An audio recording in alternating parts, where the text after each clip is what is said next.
Il brutale accoltellamento di Marostica avvenuto sabato sera in una sala slot è stato un tentato femminicidio, sventato dalla prontezza di una cliente che ha protetto la vittima.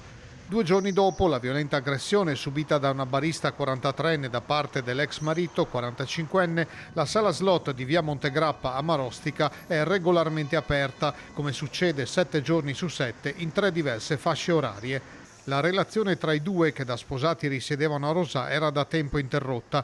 Lui aveva già a proprio carico reati da codice rosso nell'ambito della violenza di genere tentata e attuata proprio verso la coniuge. Lei, sostenuta anche dai servizi sociali del comune, risiedeva altrove dopo la separazione. Ha dovuto difendersi a braccia nude dalla furia dell'uomo che nel corso degli anni ha continuato a minacciarla fino all'aggressione di sabato sera sul suo posto di lavoro, il piccolo bar all'interno della sala slot.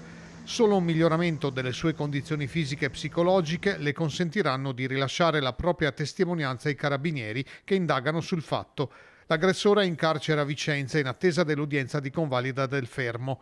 È stata l'ennesima aggressione a colpi di coltello avvenuta nel territorio nelle ultime settimane, una violenza che scuote la comunità.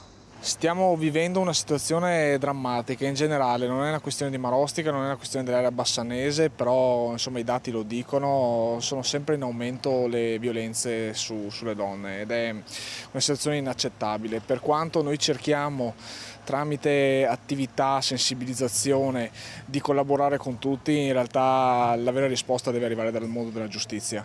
Le donne non devono aver paura di denunciare, ma devono essere tutelate.